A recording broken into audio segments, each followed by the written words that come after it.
Howdy, and welcome to another South Dakota Sports Lounge. We're in Sioux Falls at Craven on the southwestern part of town, the official American Outlaws World Cup watch party site for the next few weeks as Team USA gets going.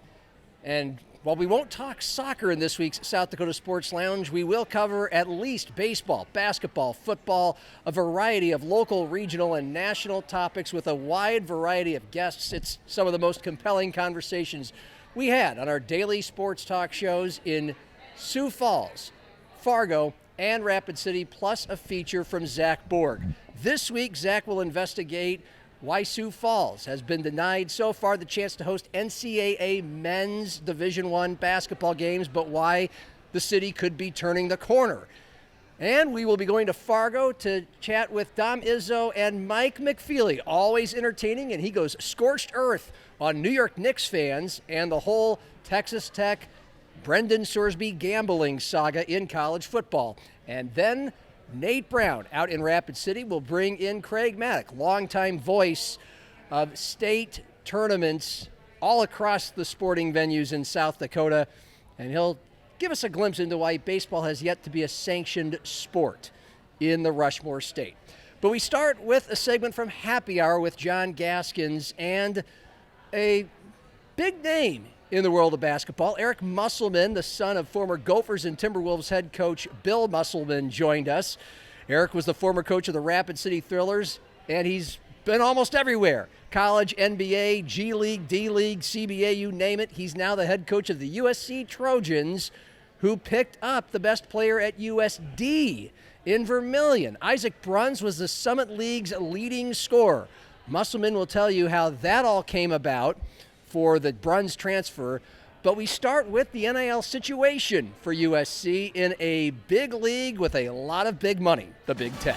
This is quite a league, and Nebraska's not up there with Michigan and Illinois in the NIL, and how is USC's position with that, and how do you process all that, and how do you work as the head coach, knowing that that has to be a major piece of it? Michigan and Illinois have proved it. Yeah, I would say, John, you bring up two great examples, not great, but phenomenal examples of people that have probably maximized productivity with their name, image, and likeness. When you look at what Fred Hoiberg's done and you look at what Iowa's done, those two coaching staffs, organizations, programs, whatever you want to say, I thought did as good a job as any two programs in the country. Because here's where this thing gets a little bit, wacky is for all of us that are sports fans, if the Oakland A's play 500 baseball in MLB, we all know that the manager did a great job based on the fact that, the Oakland A's don't have the same salary structure as the Yankees or the Dodgers. Sure. And so those numbers are out there for everybody. So we all know what coaches at the pro level are doing a great job based on, or coaching staffs. And in college, it's kind of all hidden behind the curtain. But I know for a fact the two programs you just mentioned, John, Iowa and Nebraska, maximized their name, image, and likeness packages. Their coaching staffs, both of them went out and got high character guys that had great will to win, that played as a team, that were super connected, that winning was above all else, and that both teams sacrificed. And then there are going to be teams that are going to win national championships, whether it's football, whether it's basketball, could be baseball, that are going to have unbelievable name, image, and likeness packages. We know where the Dodgers, their coach, Dave Roberts, still has to do a great job, and he's got to manage egos, and there's a whole component to coaching great teams. But I would say that in this league, it's a very competitive league. Winning on the road's really hard. There's a lot of great coaches, and there's really good name, image, and likeness packages across the board in our league as well. And I feel fortunate at USC. I feel like we have set up a really, really great structure, and it always starts with your athletic director, your president, from a leadership standpoint. And we feel fortunate with where we are in that landscape, because it's difficult for all of us to navigate. You're right. It's not officially listed on public record, but reporters do their digging, and There's different reports. I mean, it looks like Nebraska's was like an $8 million NIL budget, and that was 20 million below the Michigan and Illinois and Michigan States of the world. So you just explained how you take what you're, got to be competitive and then make up the gap in other ways. And so it brings us to just the process of going out. Okay, the season ends, and some of your players are going to jump in the transfer and portal, and there thousands of them are there. How do you, as a staff, you as a head coach, go out and find the ones that you're going to get, because there's so many to choose from? And then, of course, I could just go straight to the question of how you found and why you landed on Isaac Bruns as one of your new guys. Yeah, so John, I mean, it's being organized before the portal opens. It's having structure, and like for us, we have certain people in our office that are responsible for positions. So but the point guard, off guard, power forward, center, small forward, we have a different staff member in charge of each of those positions. Then we have another person on staff that's in charge of each conference. So it's kind of like baseball scouts that are cross checkers. We have guys that lead us through conferences and are responsible for, like, everybody in the SEC that transfers out. Then we have another group in our office that's in charge of all point guards, all off guard. And so this cross checking becomes super, super important. And then we have an analytics. We have actually a student on campus that's in our office that has kind of started our own analytics department internally. And then we do take 2 services externally. And then one of our guys in office, one of the coaches, uses those numbers. And so we have 3 different analytics ways that we evaluate players. But, you brought up Isaac Bruns, and certainly for us, we looked at, the shooting. We feel like, he was super shot selective. He probably could have taken even more threes based on his 3-point percentage. So one of our weaknesses the last 2 years since we've been at USC has been our lack of perimeter shooting. So we feel like Isaac can help us that way. And then one of our strengths, last year we led the country in free throws attempted, or FTAs. Super important to how we play. And Isaac does a great job drawing free throws attempted. It's probably an underrated part of his game. And so because of those factors, we felt like he had toughness, and he's got experience, and he's a proven player. He has great academic background. When you look at his grades, that tells you a lot about a person when someone takes great pride in their academic piece, and as well as one of the best players in the league that they're playing in. So he fits academically what USC is about as well. All right.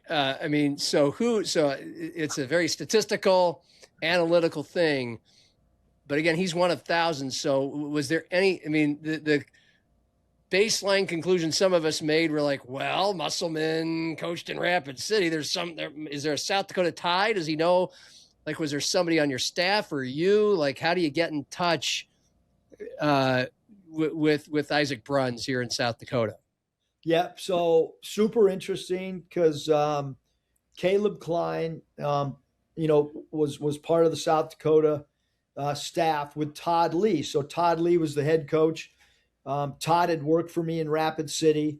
Todd worked at USC last year. The first 2 years Todd was with us, he got the head job at UC or Cal State Bakersfield. And then Brad Davidson has come and joined us, and Coach Brad coached at USC with Todd Lee and Caleb Klein. They were together. So a lot of South Dakota ties between Todd Lee, Brad, Caleb Klein, and then you add in the fact that Stanley Amude, who played at South Dakota, transferred from USD to Arkansas, and Stan's actually out in LA right now, working out with us, with one of our other former Arkansas players. So we do have a really tight-knit group of, not a lot of South Dakota State connections, but we do have a lot of very, very deep USD connections for sure. So Todd kind of said you might want to check into this kid.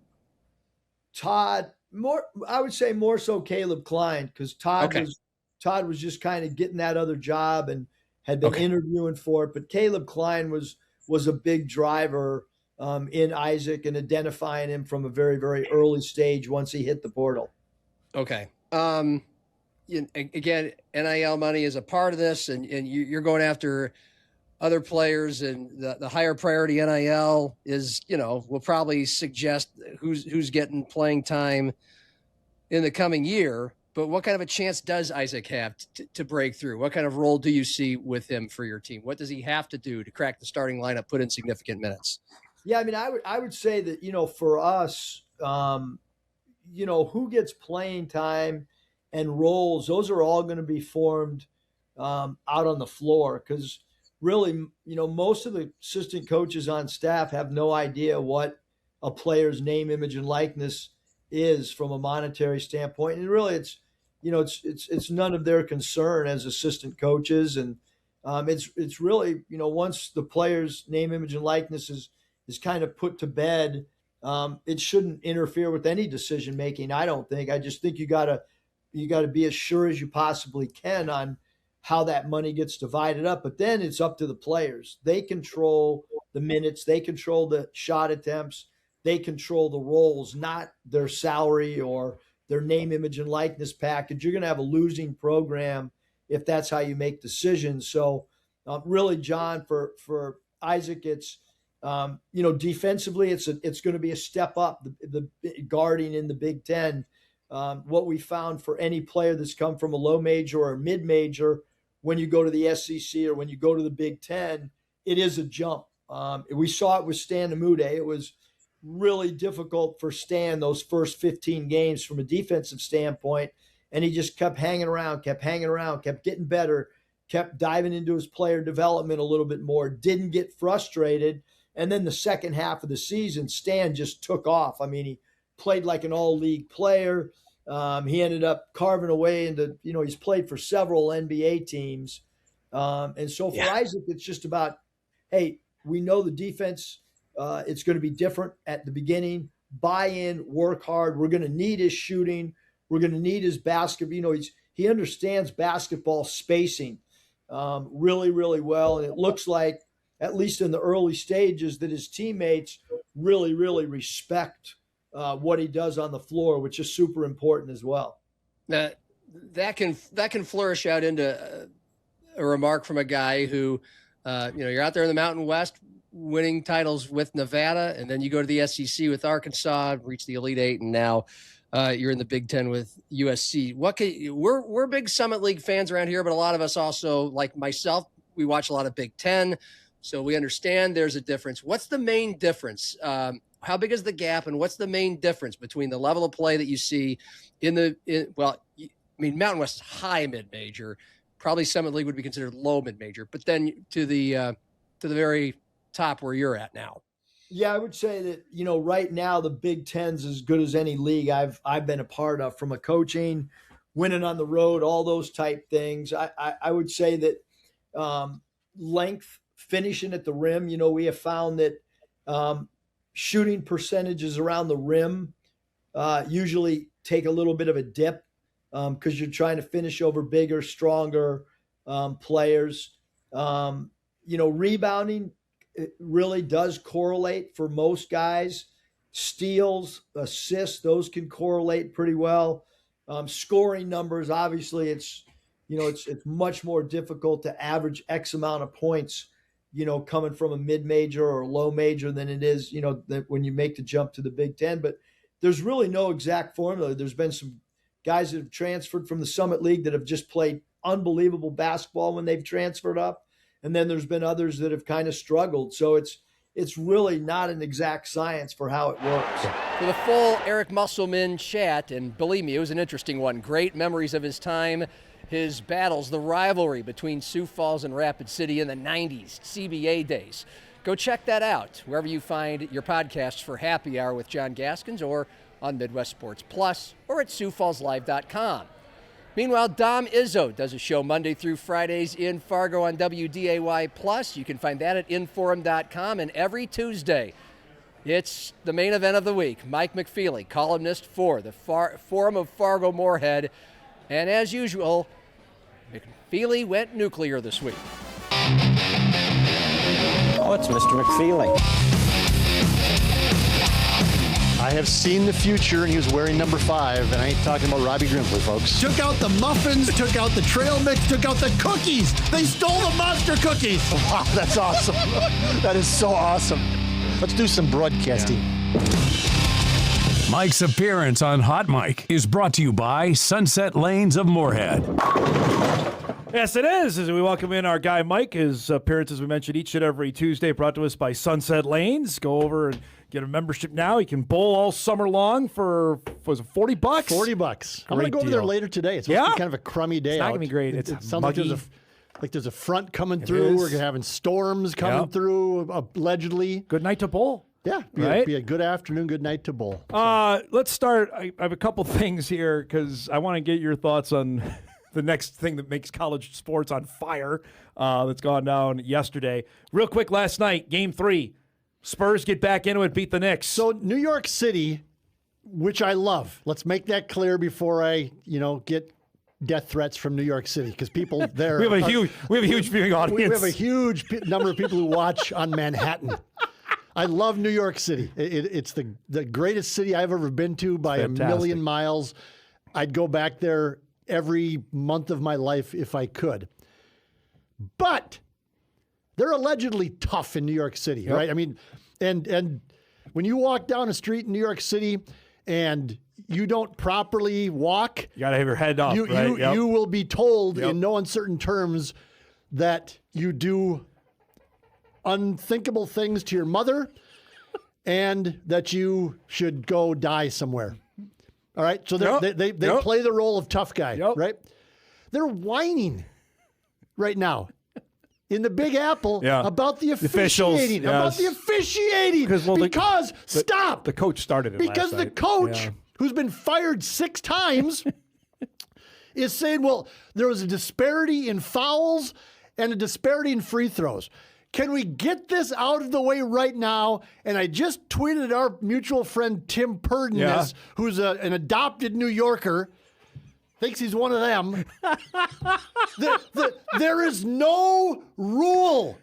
There's no rule that says the fouls have to be even and the free throws have to be even. Yeah. If you foul me more than I foul you, the numbers are going to be unbalanced. Yes. And I'm going to shoot more free throws than you. Yep. That's the way it works. Here's an idea. Don't foul as much. Play better defense. And oh, by the way, when somebody walks into a room and takes a breath and Jalen Brunson goes, ah, and falls back 6 feet, at some point, the officials can't call every single time that he's flailing his arms, falling to the floor, and flopping like a dead crappie. So just shut up. Win the game. Well, win the game. I will just everything was roses when they were beating San Antonio, which is fine. And then all the bandwagon jumper celebrities got their courtside seats. The doughhead in D.C. shows up at the game. They lose the game. And what's the first thing they do? Complain about the They officials. whine. Yeah. There's no whining in New York City. There's no whining in New York City. You can't. I would only say that the officials did miss the call on Wemby ripping Brunson almost his head off earlier in the game. They didn't call that. I'll just say that. You're not. There's going to be missed calls. They will miss calls. Yes, that was blatant to me. Because how do you officiate an NBA game? Good luck. Right. It's gotten so physical. It's gotten so physical. Yes. You can't call every foul. I agree. So you have to draw a line and say, okay, unless his arm comes off, it's not a foul. and if that's the line you're going to set early in the game, if the officials set the line early in the game that if you touch him, it's a foul, they'll adjust. But if you let it go and you can shiv a guy and not get called for a foul, they're going to shiv a guy every time. Correct. Because they can get away with it. Next. Right? Our guy Gene Taylor was kind of heated yesterday. He was fired up like I am about the New Yorkers. I love New York, but stop whining. I know. Golly. So your 2 cents on the Brendan Sorsby case? It's the and where we're dumbest going thing now. ever. It's the dumbest thing ever. Yeah. The guy placed 9,000 bets worth $90,000 and bet on games involving his team. Correct. And he is going to be playing for now. Yes. He's going to be playing for now. Because Texas Tech, which apparently is being run by some guy that just has a bunch of money. Cody Campbell is his name. Yep. He runs college football now, apparently. It certainly does the Big 12. They went and found, as they're all doing now, a friendly judge who probably has a Texas Tech I believe he does. degree on his wall in his office someplace, and he gave a favorable ruling. And so this guy's apparently going to play, and everybody, rightly so, is ticked off about it because what are we doing? Right. What are we doing? I mean, there was a time when a school, if a kid was betting, the school would say, "You're done. Yes, We're correct. done. We don't have anything to do with you because this is just poison. You're done. You're gone." Texas Tech is saying, "No, there's no rules Is for this us." guy that good? Is he that good a player? I don't know. I mean, they're to risk this going down. But what are they risking? Well, it's true. They got it. It's They're approved. risking nothing. Yeah.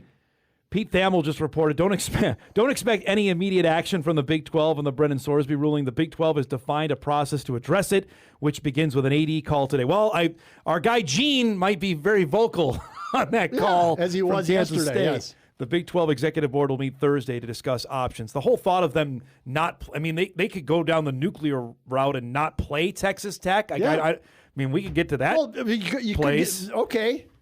Holy cow. Was it like 2 years ago when a couple of kids from Iowa State Yeah, I just got an email about that. got caught like gambling like $5 or Yeah, something? It was correct. nothing close to what this guy $10 was bet. doing. And those guys were gone. Banned right? for the season. They're Yes. banned for the year. And Yep. it was like a major scandal. Yes. This guy's like an addicted gambler, which I mean that all Has right, an issue. but Yep. that's not an excuse to No. do it. Nope. It's I mean you can't. There's one rule. It doesn't. There's one rule in sports is not to bet. And Right. he did it. Well, but I mean, we've talked about this before. I guess not bet on your own team. I know. When all I you know. have to do is this. Yep. This, I mean, Yep, with I all the things that are just burning the world down right now, AI, all these different things that we're trying to figure out, and we're not going to. That's a whole different show. This right here, and the gambling apps, The accessibility the to it. accessibility to it, and the ease with which you can place bets. Yep. It's where this is going to go. Is people are just going to be absolutely floored. Like I truly believe there are like guys out there that have tens of thousands of dollars of debt from gambling on their phones that their wife and family know nothing about. That the guy's got two different phones. I just Two different lives, basically. Yep. I mean, don't doubt that. there's stories of kids, in high school I've heard, Yeah. not athletes necessarily, but ringing up thousands of dollars in gambling debt with a phone, Right. Because it's right there. because it's the DraftKings halftime Yep. show and Yep. I mean, the FanDuel intermission report. we talk about the lines on NDSU football Yep. games. We're as guilty as anybody in, I guess, putting it out there. But part of that is just the reflection of the truth. Yes. I mean, it's available. You can bet. Correct. NDSU is favored by 10 points over Jacksonville State, and your Yep. dad's got already got some of the He's action already going, yes. right? But your dad is not a college athlete. No. And he's also responsible. I think he knows when is enough to be done. Right. Yeah. I mean, Yep. it's just that's I'm old, but that's in my lifetime of all the changes I've seen in sports. That's the one. That's one that's really like it still strikes me as like wow, because there was a time not that long ago when it was absolutely taboo to talk about gambling, Betting and lines. sports Yep. and betting lines. Yep. They wouldn't put teams in Vegas like the professional leagues would not put franchises in Correct. Las Vegas because they didn't want to be seen as dirty. Endorsing it, yes. Right. And we got to go to break, but And where's the Mountain West College Conference offices located right now? And also, where are we going in a month? Yeah, and also where the college football national championship game is this year It's gonna be is in Las Vegas. Yep. And the Final Four the next year is in Las Vegas. There you go. So it's just, Yep. So good luck. Speaking of old, that's a perfect segue because we got to talk about video games. Video games on Hot Mic. We do. You want to do that? We'll do that. And the Bison lost a top recruit yesterday. That's another thing that's part of this new world of the Mountain West. We'll get Mike's thoughts on that one. Hot Mic returns on WDAY Extra after this. From Fargo to Rapid City, the Nate Brown Show airs every weekday out there on several platforms. This week, Nate brought in Craig Maddock, who for almost 30 years has been calling high school state championships in just about every sport. But these two dig into the one sport that isn't sanctioned. Craig Maddock's on tonight. SDPD, longtime sports broadcaster. Craig, how's your summer? How you doing? It's been great. Just finished up state softball championships last weekend, the last state tournament for the high schools across South Dakota. It ran a couple of weeks later this year, didn't it? I saw that. We're done a week after Memorial Day, but it went on a couple of weeks after just because of the way the schedule worked out. Okay, so you did state softball, and I was going to start there, actually. You're doing state softball, you do state soccer, you've seen these club sports become sanctioned sports. Now tell me again why we don't have high school baseball in Craig Maddock at the end of May. Mainly because we need the Legion and the Legion programs to accept it. Because, I mean, let's face it, I talked to a guy who runs a club program for softball here in Sioux Falls, and he was at the state softball on Saturday, and he was kind of going, man, I gotta wait another day before I can get my team together. Because most of those young ladies who played in the state softball tournament last weekend are already playing for another team now today, and they're traveling. They're going to Kansas City. They're going all over the place. But state softball has been allowed, as we just completed the 4th year of sanctioned softball. You know, the club teams either said, yes, we're okay with it, or we're told they were going to do it anyway, to allow high school softball in the spring. The only way sanctions baseball, high school baseball, will happen in this state is if the Legion programs allow it and change their schedules. Wow. And I just don't see that happening. I think the high school baseballs, the high schools could say, we're doing it anyway. I think they could say that, Greg. We're doing it anyway. And I'm sure Rapid City would be the first ones on board, wouldn't they? Well, you never know. You never know. I think Stevenson Central might say we're doing it anyway. Okay, no high school baseball sanctioning as of now in South Dakota. Craig Maddock's on tonight. The high school sports season winding down this past weekend. Here's the story I got to talk to you about. Okay, Matt Kearney did some work and found some interesting votes from school districts across the state on this amendment. And this is the amendment I've talked to you about before. No redshirt or reclassing year for middle school kids, meaning you can't repeat 7th grade, you can't repeat 8th grade, and then have more eligibility in high school sports. 100 school districts said, yes, we want to make that a rule, that you cannot reclass 7th and 8th grade just to get another year of high school sports eligibility. Do you think this is the right thing? My first question is, what if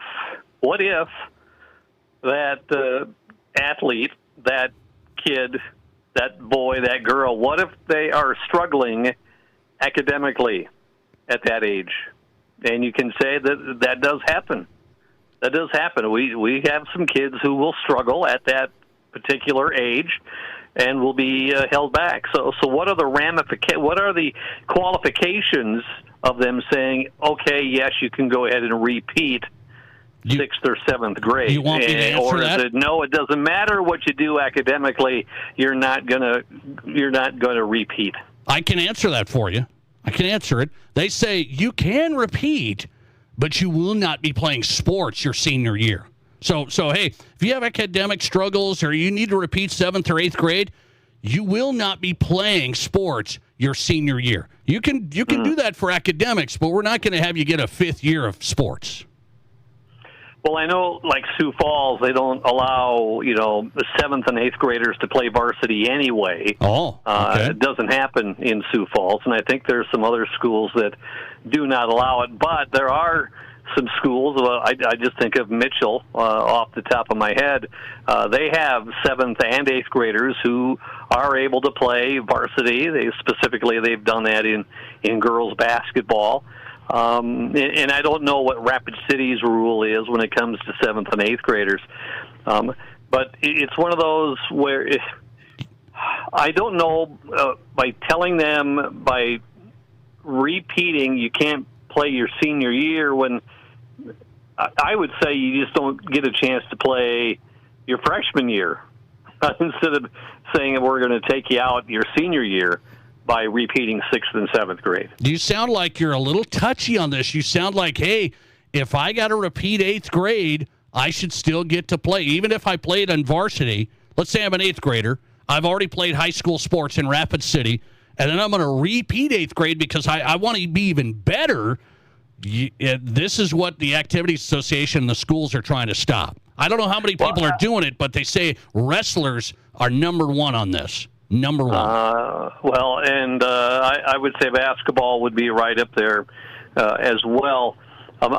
It is very touchy because I think, and I kind of like the way that Sioux Falls does it, you get 4 years of high school, okay?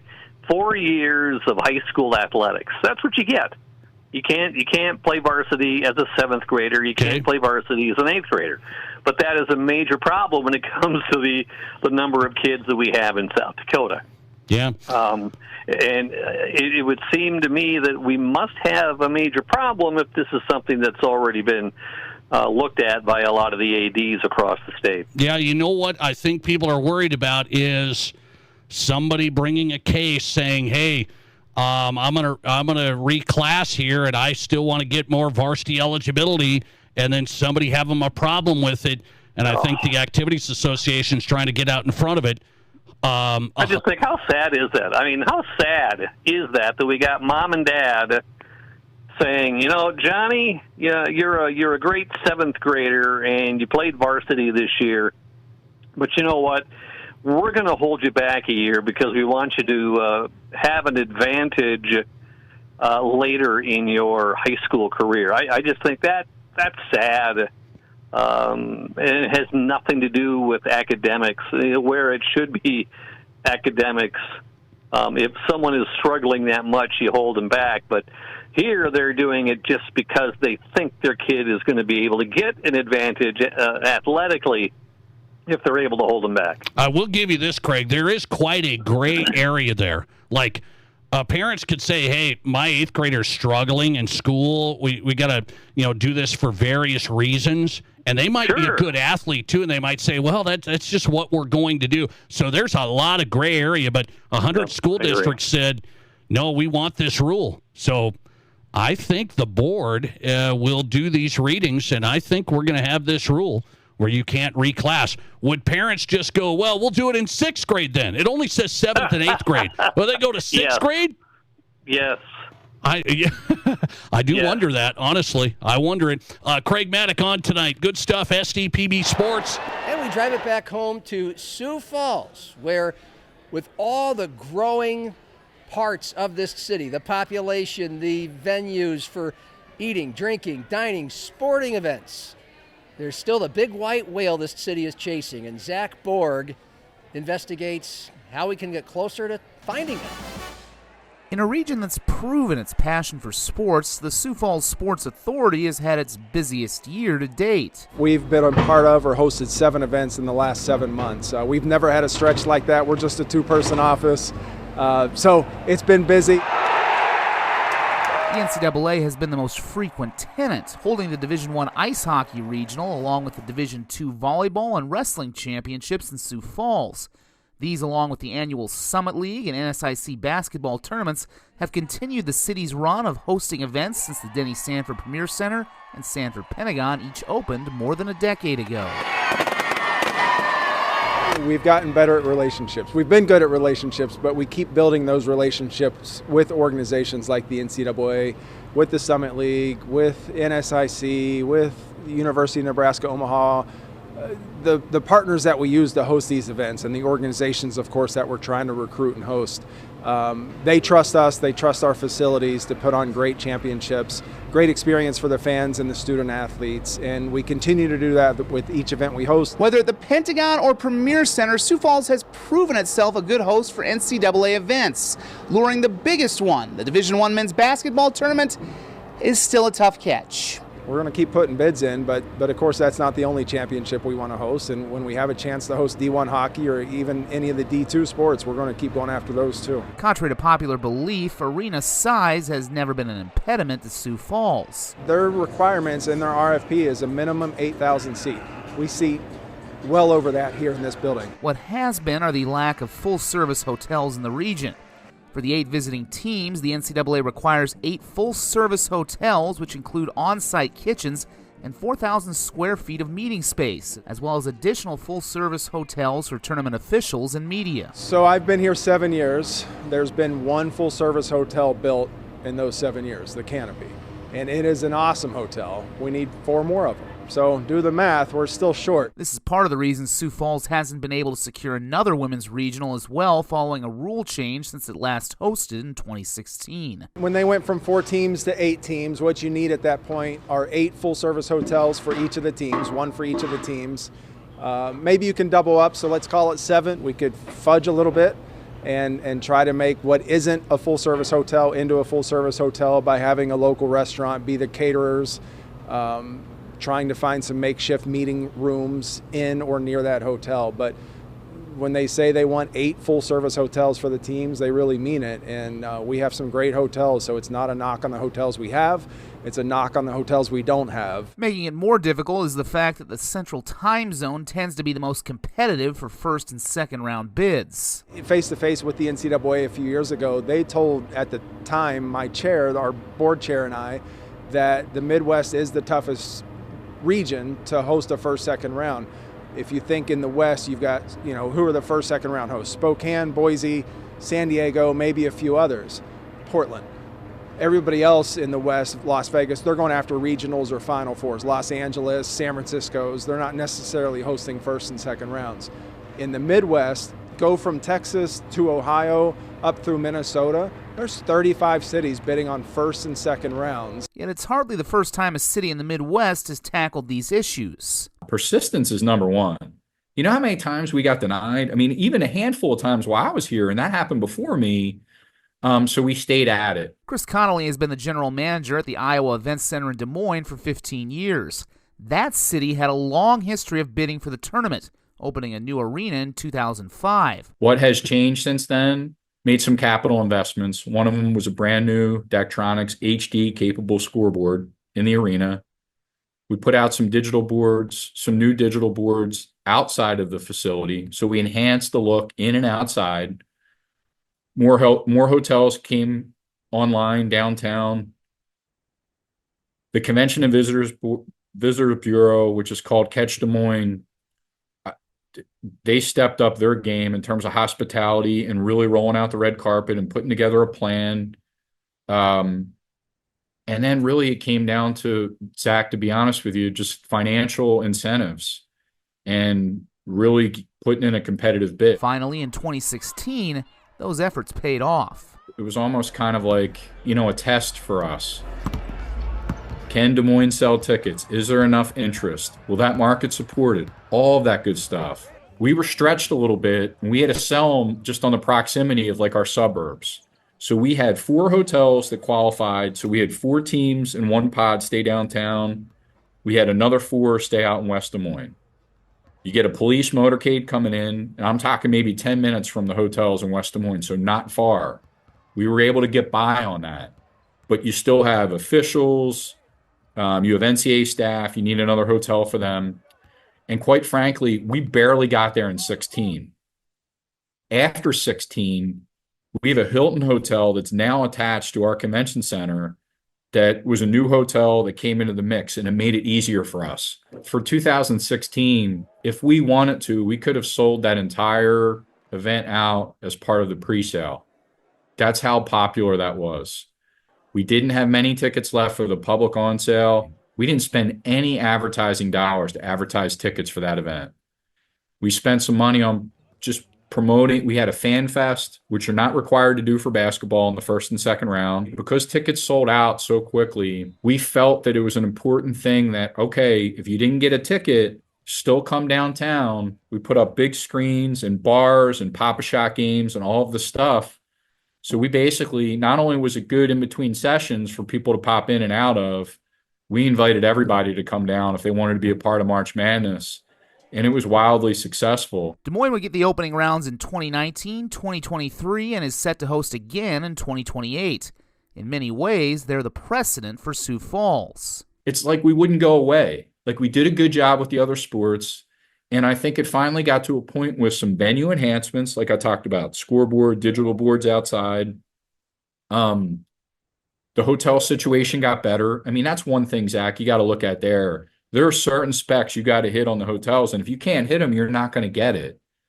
And then the rest of it is what we would call enhancements, and that's the Convention and Visitors Bureau stepping up and just doing some different things, the Fan Fest, like just different things to really hype up this event and really let the NCAA know, hey, this is special to us. We want this. Though the Premier Center doesn't have a downtown location akin to the Iowa Events Center, the additions of the Jacobson Plaza downtown, which hosted a Summit League Fan Fest this year, and future redevelopment of the Smithfield plant provide new amenities and opportunities for the Sioux Falls Sports Authority to bring fans into. It just gives this general vibe that Sioux Falls is a blooming city, and we are a city, not a town, and we can do these things. And while the fans are here, they can go to a Jacobson Plaza. There's things to do. It's not just arena hotel. Sioux Falls is set to host another hockey regional again in 2028. Along with bids on the opening rounds and women's regional, Lee expects the Sports Authority to bid later this summer on several other events again, including the Division II basketball championships for the next cycle from 2029 through 31. The winners of those bids will be announced later this year or early next. And the NCAA Division I tournament's expansion to 76 teams could give Sioux Falls a chance to host the expanded opening round, with an announcement coming this summer. Maybe we can become one of those Daytons here in the Midwest. We're ripe for that opportunity, I think, too. And this punches their ticket to the 2026 South Dakota State AA basketball tournament. Getting a college tournament could come at the expense of high school tournaments, which tend to run concurrently. We love to be there. It's a great environment. It's a great facility. We get great crowds when we're there. But if it's not available, it's not available. Though Sioux Falls didn't host a state basketball tournament for the first time in 65 years last season due to scheduling conflicts, and likely won't again in 2028, SDHSAA Commissioner Dan Swartos says the relationship between the city, venue, and athletic association remains strong. You know, it's just maybe a little bit of growing pains as the city grows and they start looking at bigger things, and we need to play our part as well. It wouldn't be a bad problem to have, as the Sioux Falls Sports Authority looks to bring March Madness and more to the region. I remember Des Moines hosted for the first time. Reggie Miller was on air as the commentator during those games, and he said, why are we not going to Des Moines all across this country? What he was getting to is when you take it to a place with a rabid basketball fan base for the first time, a smaller city that doesn't have an NFL team, that doesn't have an NBA team, that's where we need to keep going for the first and second rounds at least. And so his point about Des Moines, I was hearing it as if he was talking about Sioux Falls, because I know if we hosted this, the men's first and second round here in Sioux Falls, he would have the same sentiment. For Midwest Sports Plus, I'm Zach Borg. As always, a superb job by Zach Borg. And that'll do it for another South Dakota Sports Lounge.